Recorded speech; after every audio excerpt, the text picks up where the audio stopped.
Hello and welcome to our Whistle Stop News headlines tour around the aerospace industry across MEASA region, brought to you with the support of the World Defence Show.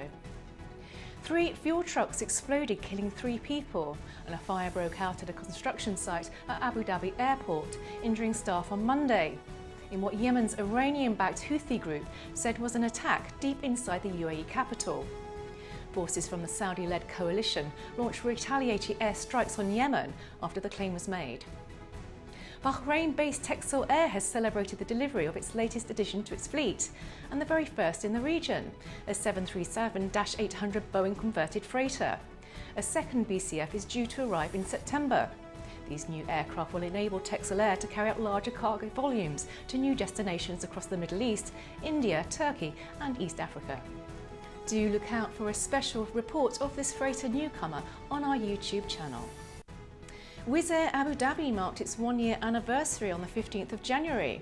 The airline already flies to 37 global destinations, and in February will add a further 3 new routes: Nur Sultan, Yerevan and Krasnodar.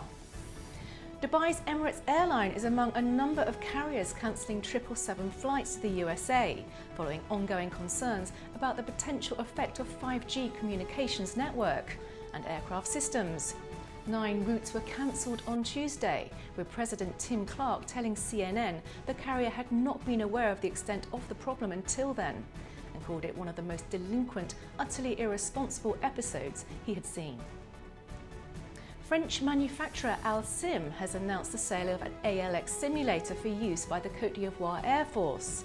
The ALX trans 4 engine categories, from single engine piston, twin engine piston, twin turbine through to medium category twin jets. There's good news for tourists visiting the islands of the Maldives. The national airline Maldivian has agreed this week to buy its first ATR turboprop aircraft.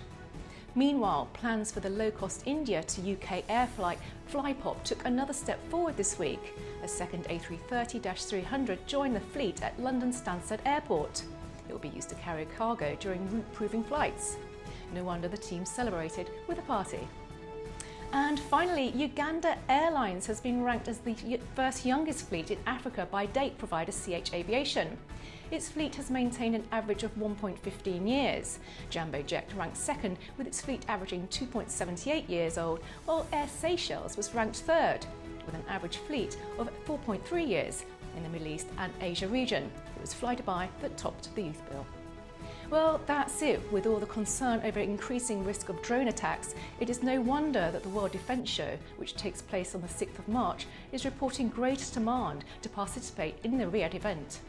More details on that and all of our other news stories on our website timesaerospace.aero.